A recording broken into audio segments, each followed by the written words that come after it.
MLSListings subscribers. Happy New Year. We're back with another vendor spotlight.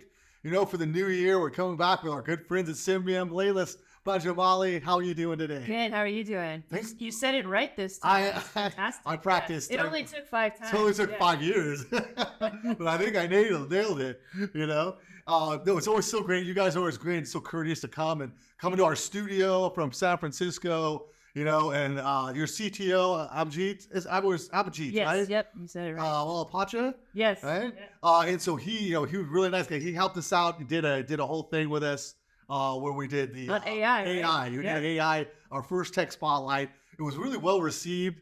And he knows, he's very knowledgeable about it. Yeah. Right. And you guys are in that kind of sphere. Yes. So we figured, let's start the new year out with a topic that's not going away.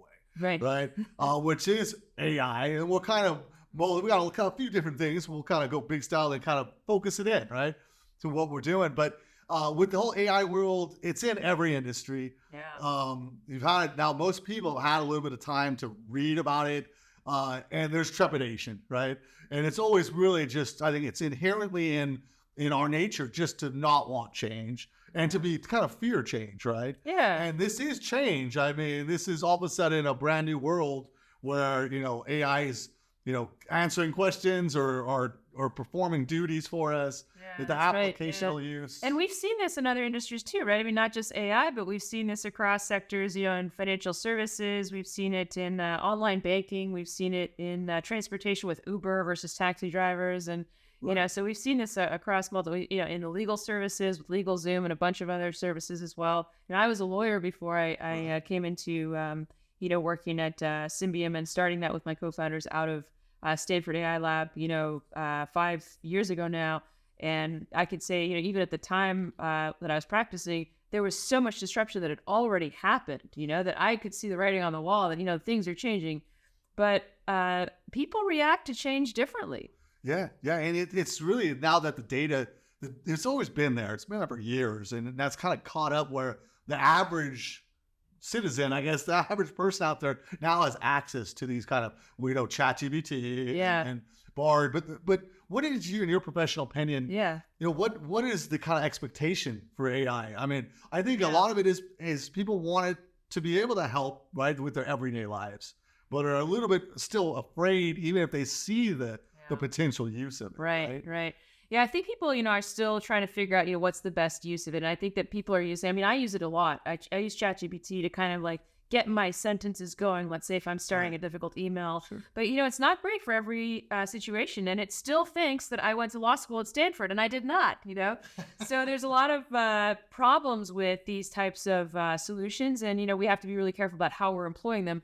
I was just reading an article on Pew Research that was published online about how graduates are now choosing jobs that they think are going to have a lot of staying power and they think are not going to be touched by AI. And I think that's really telling about, what people think vis-a-vis how AI is going to take over entire industries in terms of work.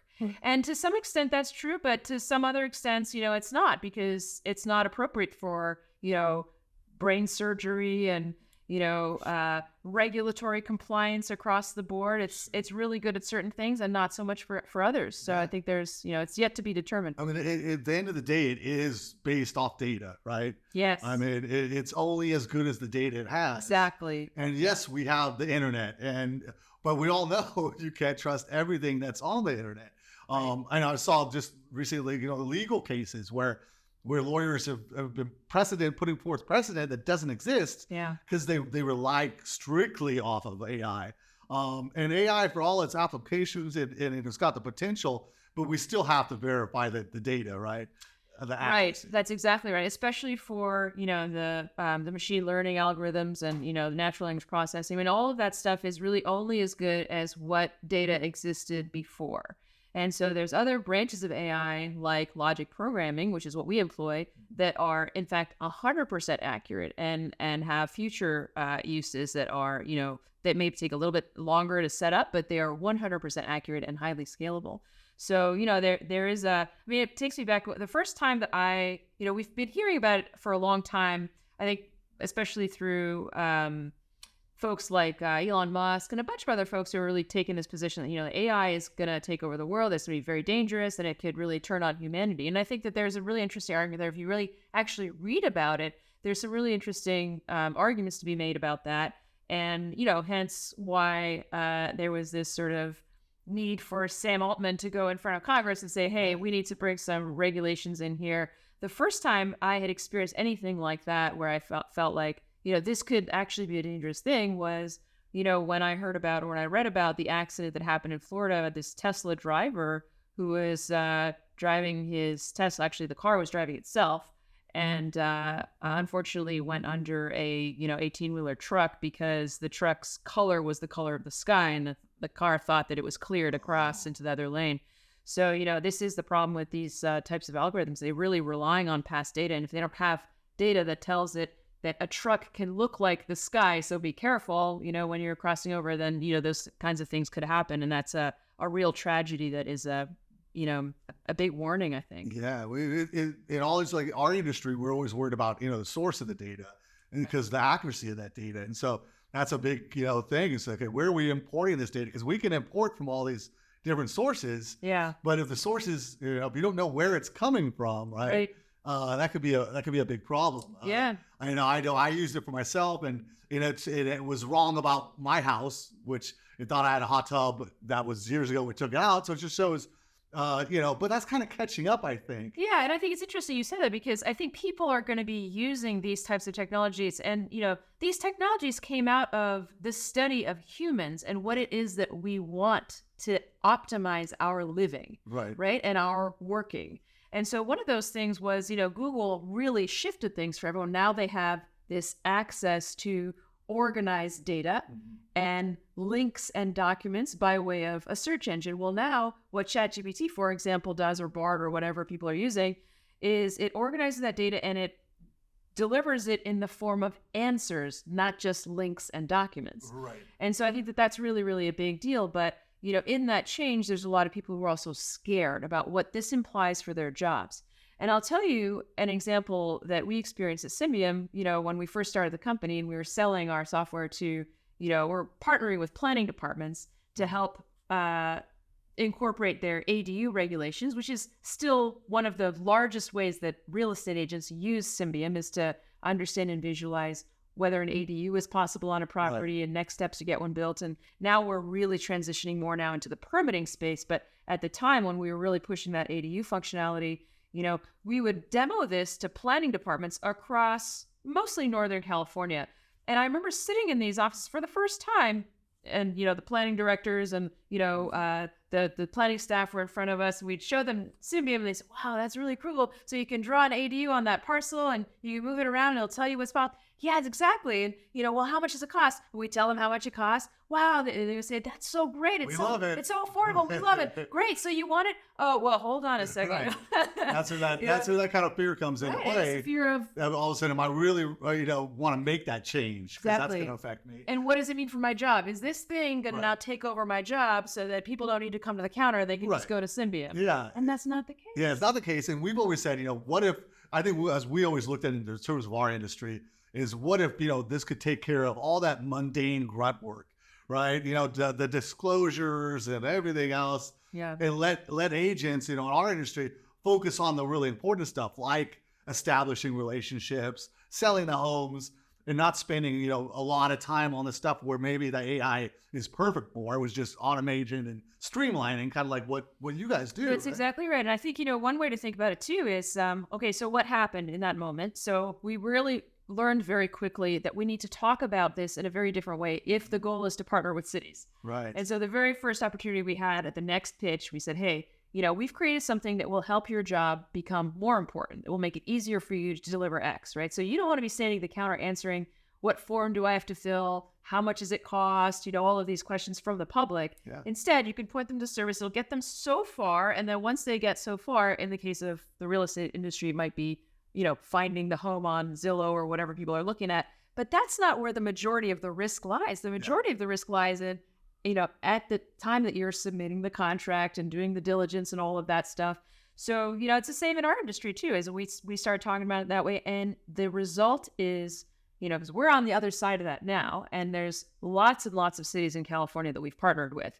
And the result of that is having the confidence to talk about what the value add is without it being a threat to their jobs. It wasn't. And in fact, they thanked us for the help that, it cleared up all those routine, rudimentary questions and allowed them to do the work that they were trained in as planners and planning professionals. Right.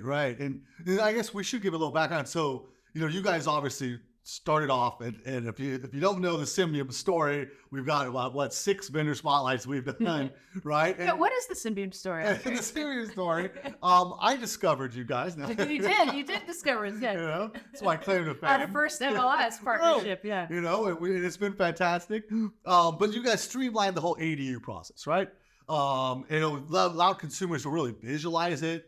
And you've got that comp law analysis, the TurboTax kind of feel where it tells you, walks you through, hey, that's, you can put that ADU here. No, it's too close to the line. And, on all those things. And now you guys have gone ahead and you guys have kind of gotten into the streamlining the permit process, right? Especially for solar, which is a huge thing. We've been doing, we've been interviewing a lot of the government affairs directors as part of it's election year, it's 2024. What's the big stuff going on?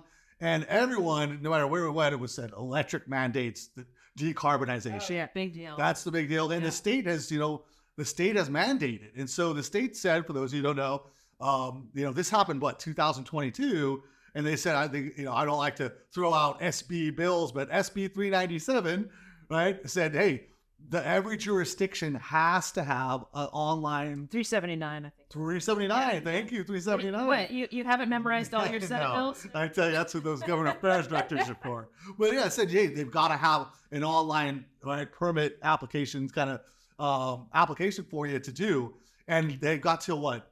I think till September of this year. Yeah, this year, based on the size of the city. Yeah. But in the end, every jurisdiction has to comply. Yeah, that's exactly right. So, and we're seeing this in other cities as well, not just California, but, every jurisdiction in California with a certain population size has to adopt permitting software that will perform automatic compliance checks and issue permits in real time for residential solar projects. And so what Symbium has done is it's built this. It's one of only 2 solutions on the market that can do it, as far as I'm aware. And in addition to solar, it handles all kinds of other things like, heat pumps and re-roofing and EV charging and all kinds of permit types that, are typically, they seem simple, but they take a long time to process. Right. And so we've launched this instant permitting pilot with now 25 jurisdictions in California. San Mateo County is unincorporated, so we're very excited about that.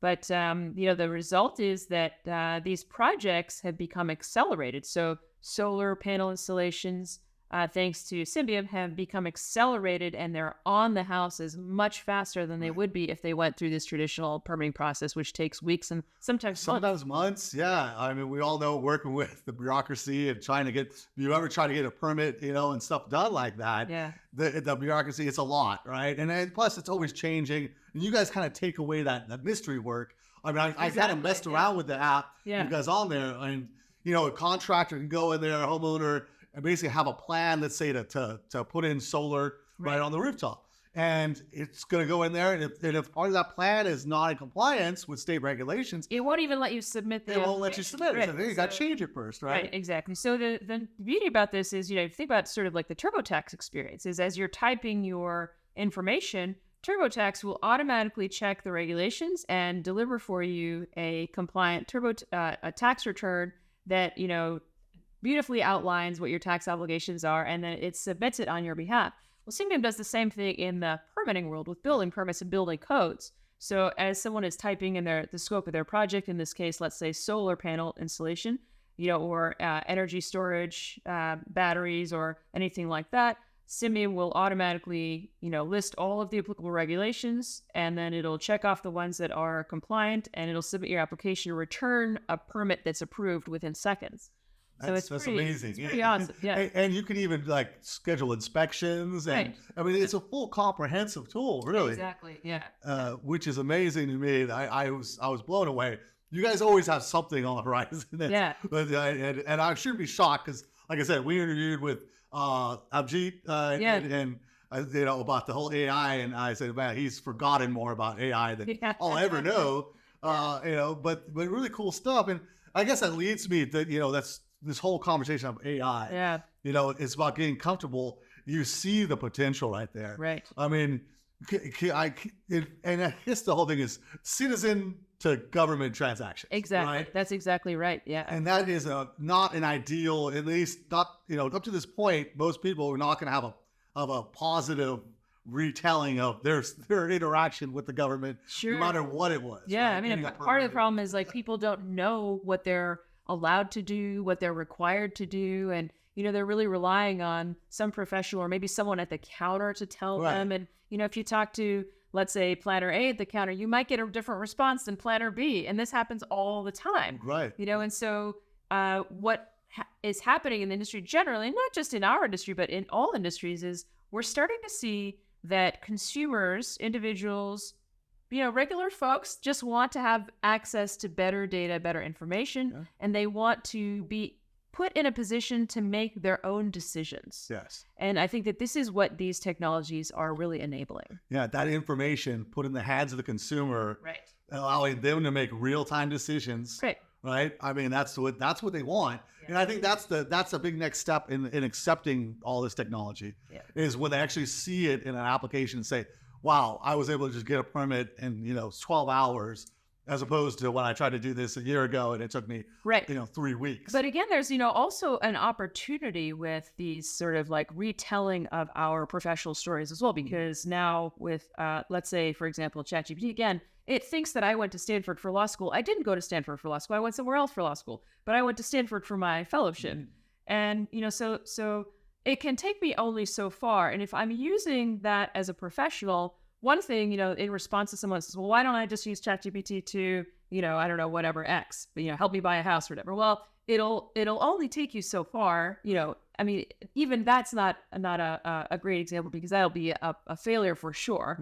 But then, it's not going to alleviate the professional function of a human being that will be able to provide that context. And especially anything with regulations involved, or, I mean, you need, I think, always right now, going to need that human touch. That 100% accuracy. Right. You're always going to need that human touch. But can you augment it with that AI? Absolutely. I think yes. Yeah. Right? I think yes. So would you say? I wonder. Talking about this whole citizen to government, do you think one day we'll look at it and it'll be kind of like using Amazon, like where we're it's that simple, but getting a permit and doing all these other things where it's as simple as just what we're experiencing now, in some other fields. Well, so today, I mean, that's a good question. And today we're already there, where it's as easy to get a permit on Symbium as it is to buy something on Amazon. So we are already there. The question is, now what's the next step, right? And so I'm not going to tell you now, because you're not going to have me back. Yeah. So, the idea is, what we're trying to solve for is understanding, what does the consumer want? The consumer for us is the homeowner and the contractor. Those are the people that are applying for permits. And so when I follow the path of what their bottlenecks are, I can easily say from the beginning to end where they experience pain. But that only was because I interviewed enough of them, that I sat right next to them as they were filling out applications manually, that I've filled out applications with them just so I can feel the pain myself. And I think that that's in every industry where there's, ripples of change happening. That is something that is a necessary exercise, is to really understand from start to finish the opportunities, the frustrations, and where those efficiencies can be remedied. Yeah, those pain points. Sometimes it's AI, sometimes it's not. Those you can solve those pain points. And I think your flexibility, Symbium's flexibility, because you're that AI and that comp law based, I think you guys are primed to really take advantage of this. Yeah, I hope so. On the national level, I mean, it's a great opportunity with California, because that's the mandate, right? And these are aggressive mandates. I mean, this is like we mentioned San Mateo County. Yeah. It's by 45% reduction in carbonization. And I think the government realizes without things like your process of Symbium streamlining, it just won't get done. It's just, it's not possible. Well, I think there's a 100% electrification goal. It's a very aggressive goal by 2035. It was published by the DOE or NREL or one of those. So we were actually in a roundtable hosted by the DOE and the White House back in last week on this topic of what is the function of AI in permitting. And there is a function, and it is really significant. But there's also a lot of areas where AI, in the traditional sense, like machine learning, natural language processing, are maybe not appropriate. Right. And so that's what we have to be cognizant of: is where are the opportunities, and how do we fill in the gap for the other areas? And I'll let you tell me when those are. I tell you, but no, you guys always do such a great job. Thank you. We're so happy to partner with you guys. If you haven't checked out the Symbium website, you've got their ADUs, right? Streamline process. You got the permitting process, and every time I check it out, you've always got something new. You're always in the headlines. I know you guys are up for a bunch of awards last year, and exciting. It's great stuff. And so just gotta say thank you. But you gotta come back. There's gonna be obviously more and more to talk about. Yeah, we want to kick off the new year. Kind of, this is a topic that is really a fun topic. It also can be a scary topic. So I think the more we talk about it and kind of look at its applicational use throughout the year, I think it maybe can help people relax and say, maybe my job could be, helped by this technology. I think so, yeah. And not hurt. So Leila Banijamali, thank you. Thanks so much. Thanks so much for having me. We'll have it. And so stay tuned, y'all, for another vendor spotlight coming soon.